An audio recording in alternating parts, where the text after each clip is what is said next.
There are far, far better things ahead than any we leave behind. You can never get a cup of tea large enough or a book long enough to suit me. I believe in Christianity as I believe that the sun has risen, not only because I see it, but because by it I see everything else.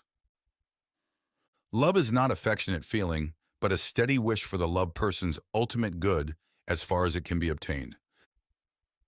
It is a good rule after reading a new book, never to allow yourself another new one till you have read an old one in between. Someday you will be old enough to start reading fairy tales again. To be a Christian means to forgive the inexcusable because God has forgiven the inexcusable in you. You can make anything by writing. It would seem that our Lord finds our desires not too strong, but too weak. We are half-hearted creatures, fooling about with drink and sex and ambition when infinite joy is offered us, like an ignorant child who wants to go on making mud pies in a slum because he cannot imagine what is meant by the offer of a holiday at the sea. We are far too easily pleased. A children's story that can only be enjoyed by children is not a good children's story in the slightest. We are not necessarily doubting that God will do the best for us. We are wondering how painful the best will turn out to be.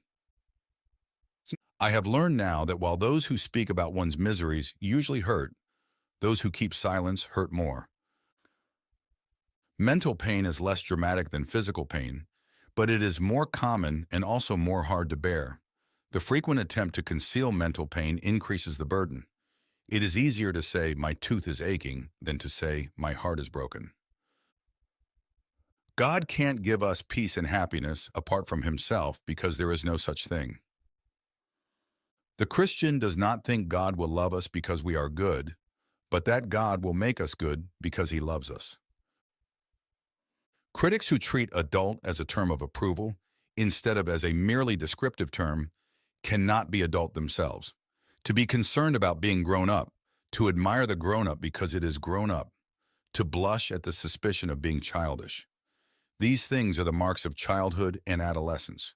And in childhood and adolescence, they are, in moderation, healthy symptoms. Young things ought to want to grow. But to carry on into middle life or even into early manhood, this concern about being adult is a mark of really arrested development. When I was 10, I read fairy tales in secret and would have been ashamed if I had been found doing so. Now that I am 50, I read them openly. When I became a man, I put away childish things, including the fear of childishness and the desire to be very grown up. I can't imagine a man really enjoying a book and reading it only once. Love is something more stern and splendid than mere kindness. Education without values, as useful as it is, seems rather to make man a more clever devil. What you see and what you hear depends a great deal on where you are standing. It also depends on what sort of person you are. If you look for truth, you may find comfort in the end. If you look for comfort, you will not get either comfort or truth, only soft soap and wishful thinking to begin, and in the end, despair. Crying is all right in its way while it lasts, but you have to stop sooner or later, and then you still have to decide what to do. We meet no ordinary people in our lives.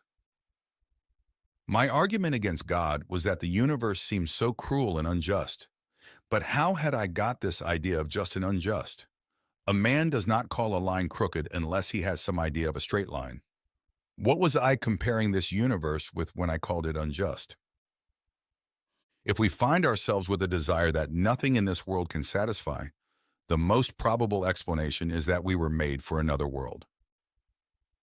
Eating and reading are two pleasures that combine admirably. Things never happen the same way twice.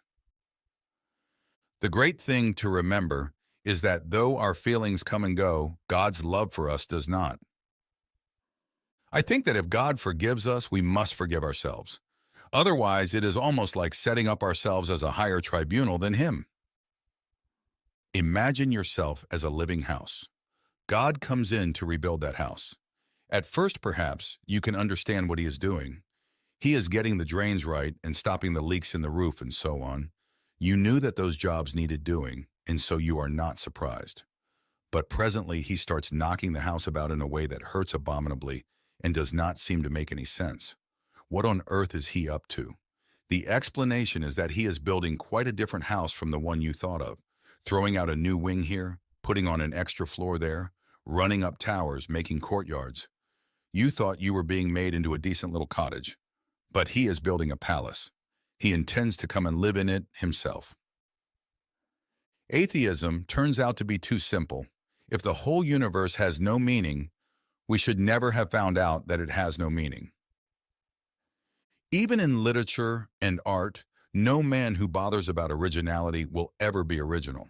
Whereas if you simply try to tell the truth, without caring tuppence how often it has been told before, you will 9 times out of 10 become original without ever having noticed it. Courage, dear heart. Pain insists upon being attended to. God whispers to us in our pleasures, speaks in our consciences, but shouts in our pains. It is his megaphone to rouse a deaf world. Don't use words too big for the subject. Don't say infinitely when you mean very. Otherwise, you'll have no word left when you want to talk about something really infinite. Miracles are a retelling in small letters of the very same story which is written across the whole world in letters too large for some of us to see. The future is something which everyone reaches at the rate of 60 minutes an hour, whatever he does, whoever he is. You never know how much you really believe anything until its truth or falsehood becomes a matter of life and death to you. A man can no more diminish God's glory by refusing to worship him than a lunatic can put out the sun by scribbling the word darkness on the walls of his cell. He died not for men, but for each man. If each man had been the only man made, he would have done no less. No book is really worth reading at the age of 10, which is not equally, and often far more, worth reading at the age of 50 and beyond. The task of the modern educator is not to cut down jungles, but to irrigate deserts. To have faith in Christ means, of course, trying to do all that he says. There would be no sense in saying you trusted a person if you would not take his advice. Thus, if you have really handed yourself over to him, it must follow that you are trying to obey him, but trying in a new way, a less worried way. Not doing these things in order to be saved, but because he has begun to save you already. Not hoping to get to heaven as a reward for your actions, but inevitably wanting to act in a certain way because a first faint gleam of heaven is already inside you. No one ever told me that grief felt so like fear. I didn't go to religion to make me happy. I always knew a bottle of port would do that. If you want a religion to make you feel really comfortable, I certainly don't recommend Christianity. Now, the trouble about trying to make yourself stupider than you really are is that you very often succeed. I know now, Lord, why you utter no answer. You are yourself the answer. Before your face questions die away, what other answer would suffice? There was a boy called Eustace Clarence Scrubb, and he almost deserved it. God allows us to experience the low points of life in order to teach us lessons that we could learn in no other way. When we lose one blessing, another is often most unexpectedly given in its place. You would not have called to me unless I had been calling to you, said the lion. A silly idea is current that good people do not know what temptation means. This is an obvious lie. Only those who try to resist temptation know how strong it is. A man who gives in to temptation after 5 minutes simply does not know what it would have been like an hour later. That is why bad people, in one sense, know very little about badness. They have lived a sheltered life by always giving in. A proud man is always looking down on things and people, and of course, as long as you are looking down, you cannot see something that is above you. Write about what really interests you, whether it is real things or imaginary things, and nothing else. It is when we notice the dirt that God is most present in us. It is the very sign of his presence. If you love deeply, you're going to get hurt badly, but it's still worth it. Safe? Said Mr. Beaver. Don't you hear what Mrs. Beaver tells you? Who said anything about safe? Of course he isn't safe, but he's good. He's the king, I tell you. Nothing you have not given away will ever really be yours. Make your choice, adventurous stranger. Strike the bell and bide the danger, or wonder till it drives you mad what would have followed if you had. Christianity, if false, is of no importance, and if true, of infinite importance. The only thing it cannot be is moderately important. I am a product of endless books. My father bought all the books he read and never got rid of any of them. There were books in the study, books in the drawing room, books in the cloakroom, books too deep in the great bookcase on the landing, books in a bedroom, books piled as high as my shoulder in the cistern attic, books of all kinds reflecting every transient stage of my parents' interest, books readable and unreadable, books suitable for a child, and books most emphatically not. Nothing was forbidden me. In the seemingly endless rainy afternoons, I took volume after volume from the shelves. I had always the same certainty of finding a book that was new to me as a man who walks into a field has of finding a new blade of grass. No, calm. We may ignore, but we can nowhere evade the presence of God. The world is crowded with him. He walks everywhere incognito.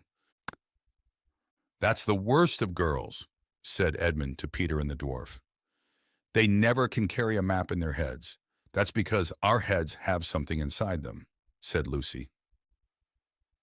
It is a very funny thing that the sleepier you are, the longer you take about getting to bed.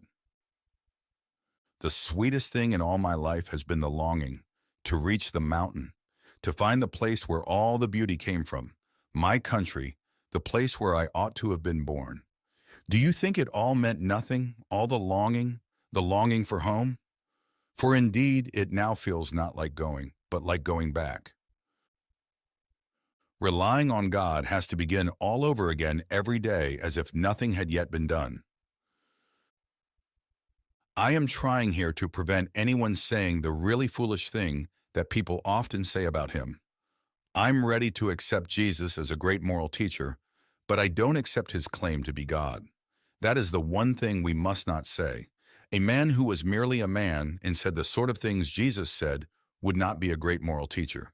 He would either be a lunatic, on the level with the man who says he is a poached egg, or else he would be the devil of hell. You must make your choice. Either this man was and is the Son of God, or else a madman or something worse. You can shut him up for a fool, you can spit at him and kill him as a demon, or you can fall at his feet and call him Lord and God.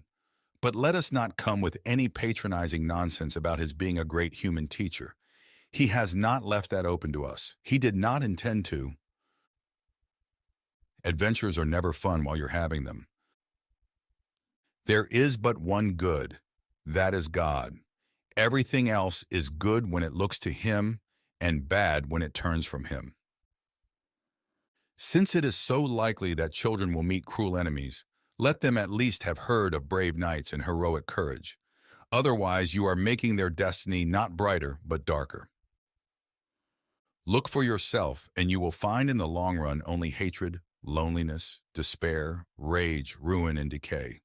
But look for Christ, and you will find him, and with him everything else thrown in. Courage is not simply one of the virtues, but the form of every virtue at the testing point, which means at the point of highest reality. The more we let God take us over, the more truly ourselves we become, because he made us. He invented us. He invented all the different people that you and I were intended to be. It is when I turn to Christ, when I give up myself to his personality, that I first begin to have a real personality of my own. You come of the Lord Adam and the Lady Eve, said Aslan, and that is both honor enough to erect the head of the poorest beggar and shame enough to bow the shoulders of the greatest emperor on earth. Be content.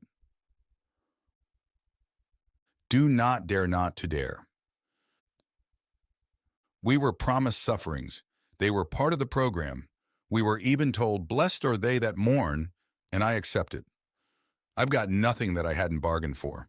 Of course, it is different when the thing happens to oneself, not to others. And in reality, not imagination. Give up yourself and you will find your real self. Lose your life and you will save it. Submit to death, death of your ambitions and favorite wishes every day, and death of your whole body in the end. Submit with every fiber of your being, and you will find eternal life. You may have noticed that the books you really love are bound together by a secret thread. You know very well what is the common quality that makes you love them, though you cannot put it into words. But courage, child, we are all between the paws of the true Aslan. Do not let us mistake necessary evils for good. If we let ourselves, we shall always be waiting for some distraction or other to end before we can really get down to our work. The only people who achieve much are those who want knowledge so badly that they seek it while the conditions are still unfavorable. Favorable conditions never come. Remember, he is the artist and you are only the picture.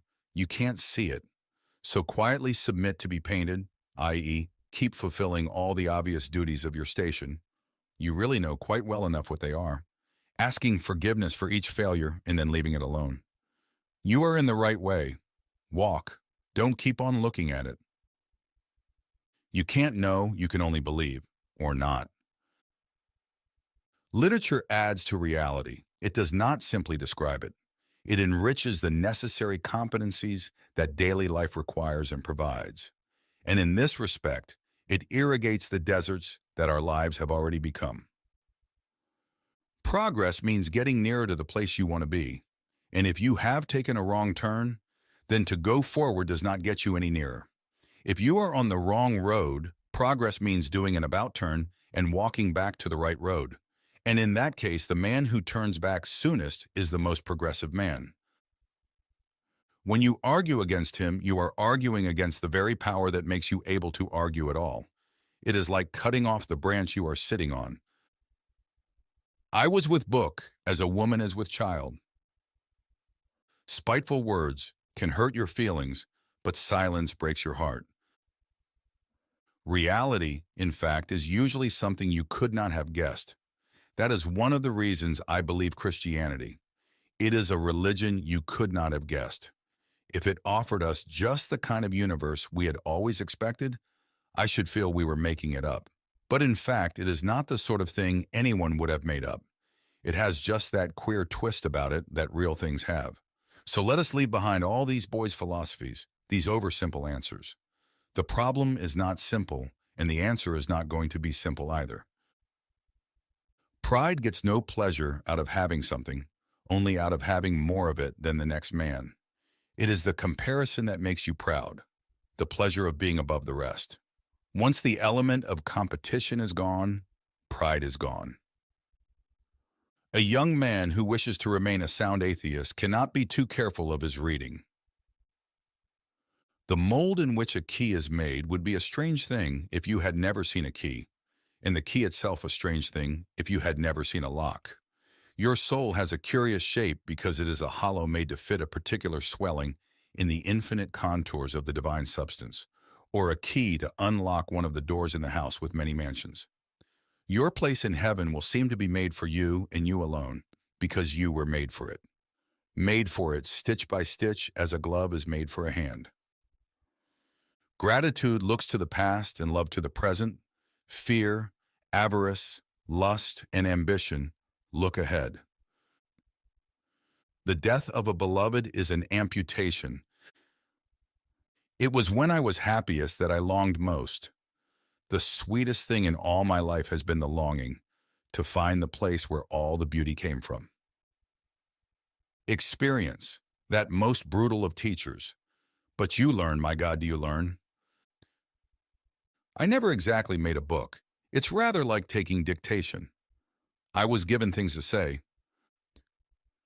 God will not be used as a convenience. Men or nations who think they can revive the faith in order to make a good society might just as well think they can use the stairs of heaven as a shortcut to the nearest chemist's shop. And as he spoke, he no longer looked to them like a lion. But the things that began to happen after that were so great and beautiful that I cannot write them.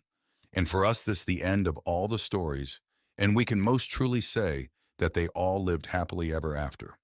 But for them, it was only the beginning of the real story. All their life in this world and all their adventures in Narnia had only been the cover and the title page. Now at last they were beginning chapter 1 of the great story which no one on earth has read, which goes on forever, in which every chapter is better than the one before. Everyone thinks forgiveness is a lovely idea until he has something to forgive. Wrong will be right when Aslan comes in sight. At the sound of his roar, sorrows will be no more. When he bares his teeth, winter meets its death. And when he shakes his mane, we shall have spring again. Child, to say the very thing you really mean, the whole of it, nothing more or less or other than what you really mean. That's the whole art and joy of words. Faith, in the sense in which I am here using the word, is the art of holding on to things your reason has once accepted, in spite of your changing moods. Peter did not feel very brave. Indeed, he felt he was going to be sick, but that made no difference to what he had to do.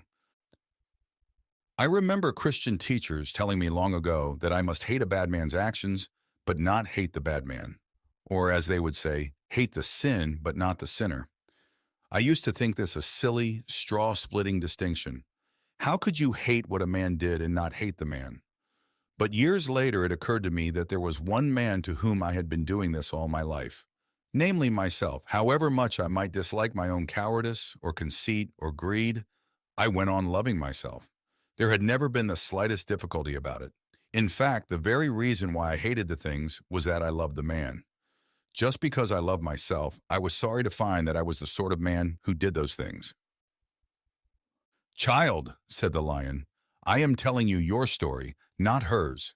No one is told any story but their own. It may be hard for an egg to turn into a bird. It would be a jolly sight harder for a bird to learn to fly while remaining an egg. We are like eggs at present, and you cannot go on indefinitely being just an ordinary, decent egg. We must be hatched or go bad. Do not waste time bothering whether you love your neighbor. Act as if you did. As soon as we do this, we find one of the great secrets. When you are behaving as if you love someone, you will presently come to love him. There is a kind of happiness and wonder that makes you serious. It is too good to waste on jokes. Are not all lifelong friendships born at the moment when at last you meet another human being who has some inkling, but faint and uncertain even in the best, of that something which you were born desiring, and which beneath the flux of other desires and in all the momentary silences between the louder passions, night and day, year by year, from childhood to old age, you are looking for, watching for, listening for. We live, in fact, in a world starved for solitude, silence, and private, and therefore starved for meditation and true friendship. What draws people to be friends is that they see the same truth. They share it. Alone among unsympathetic companions, I hold certain views and standards timidly, half ashamed to avow them, and half doubtful if they can after all be right. Put me back among my friends, and in half an hour, in 10 minutes, these same views and standards become once more indisputable. The opinion of this little circle, while I am in it, outweighs that of 1,000 outsiders. As friendship strengthens, it will do this even when my friends are far away. For we all wish to be judged by our peers, by the men after our own heart. Only they really know our mind, and only they judge it by standards we fully acknowledge. Theirs is the praise we really covet and the blame we really dread. The very condition of having friends is that we should want something else besides friends, where the truthful answer to the question, do you see the same truth, would be, I see nothing and I don't care about the truth. I only want a friend. No friendship can arise, though affection of course may. There would be nothing for the friendship to be about, and friendship must be about something. even if it were only an enthusiasm for dominoes or white mice. Those who have nothing can share nothing. Those who are going nowhere can have no fellow travelers. In a perfect friendship, this appreciative love is, I think, often so great and so firmly based that each member of the circle feels, in his secret heart, humbled before the rest. Sometimes he wonders what he is doing there among his betters. He is lucky beyond desert to be in such company, especially when the whole group is together, each bringing out all that is best, wisest, or funniest in all the others. Affection is responsible for 9/10 of whatever solid and durable happiness there is in our natural lives. Eros will have naked bodies, friendship naked personalities. People who bore one another should meet seldom. People who interest one another often. It is when two such persons discover one another, when, whether with immense difficulties and semi-articulate fumblings, or with what would seem to us amazing and elliptical speed, they share their vision. It is then that friendship is born, and instantly they stand together in an immense solitude. In each of my friends there is something that only some other friend can fully bring out. By myself, I am not large enough to call the whole man into activity. I want other lights than my own to show all his facets. Hence true friendship is the least jealous of loves. Two friends delight to be joined by a third, and three by a fourth. If only the newcomer is qualified to become a real friend. They can then say, as the blessed souls say in Dante, "Here comes one who will augment our loves. For in this love, to divide is not to take away." Those who cannot conceive friendship as a substantive love, but only as a disguise or elaboration of eros, betray the fact that they have never had a friend. The rest of us know that though we can have erotic love and friendship for the same person, yet in some ways nothing is less like a friendship than a love affair. Lovers are always talking to one another about their love. Friends hardly ever about their friendship. Lovers are normally face to face, absorbed in each other. Friends side by side, absorbed in some common interest. In friendship, we think we have chosen our peers. In reality, a few years difference in the dates of our births, a few more miles between certain houses, the choice of one university instead of another, the accident of a topic being raised or not raised at a first meeting, any of these chances might have kept us apart. But for a Christian, there are, strictly speaking, no chances. A secret master of ceremonies has been at work. Christ, who said to the disciples, "Ye have not chosen me, but I have chosen you," can truly say to every group of Christian friends, "Ye have not chosen one another, but I have chosen you for one another." The friendship is not a reward for our discriminating and good taste in finding one another out. It is the instrument by which God reveals to each of us the beauties of others. Friendship is unnecessary, like philosophy, like art. It has no survival value. Rather, it is one of those things which give value to survival. To love at all is to be vulnerable. Friendship is born at the moment when one man says to another, "What? You too? I thought that no one but myself."